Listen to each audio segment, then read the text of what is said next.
Hello friends, ચલો આજે આપણે બનાવીએ નો બેક કેક જે ઇઝીલી તમે ઘરે બનાવી શકો છો. એના માટે મેં ડાયજેસ્ટિવ બિસ્કિટ લીધા છે. તમે કોઈ પણ તમારી ચોઈસના બિસ્કિટ લઈ શકો છો. ત્યારબાદ મેં ચોકલેટ લીધી છે, એને ગરમ કરી લીધી છે અને એની અંદર હું દૂધ નાખીને એકદમ સરસ મિક્સ કરી લઈશ.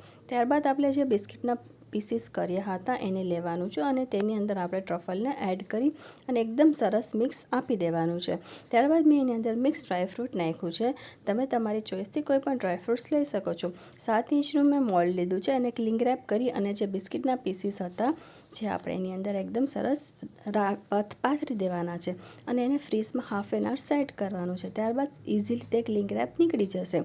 હવે એની ઉપર હર્શીસનું સ્પ્રેડ નાખવું છું. તમે તમારી ચોઈસથી કોઈ પણ લઈ શકો છો અને મિક્સ ડ્રાયફ્રૂટને કટ કરી લેવાના છે અને સ્પ્રેડને પણ એકદમ સરસ ઇવનલી લગાવી લેવાનું છે. પછી કોઈ કટરને એની ઉપર રાખીને ડ્રાયફ્રૂટને એની ઉપર સ્પ્રેડ કરી દેવાના છે. તમે તમારી ચોઈસથી કોઈ પણ ડેકોરેશન.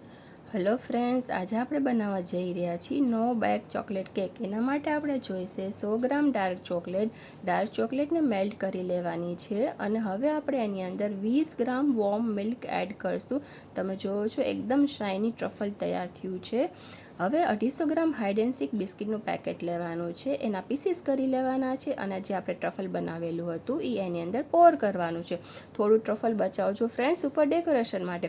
6 ઇંચનું મેં મોલ્ડ લીધું છે, એને ક્લિંગ રેપ કરી લીધું છે અને આપણે જે બિસ્કિટનું મિશ્રણ બનાવ્યું હતું એની અંદર પોર કરી અને ફ્રીઝમાં મેં 1 કલાક માટે સેટ કરી લીધું છે. જે બચેલું ટ્રફલ છે એને આપણે કેક ઉપર પોર કરી દઈ અને ઉપર બધા ટોપર્સથી આપણે એને ડેકોરેશન કરીએ. ફ્રેન્ડ્સ, તમે ડેકોરેશન તમારી મરજીથી કરી શકો છો. ફ્રેન્ડ્સ, જો તમને મારો વિડીયો ગમતા હોય તો તમે એને લાઇક, કોમેન્ટ અને શેર કરવાનું ભૂલશો નહીં. Thank you.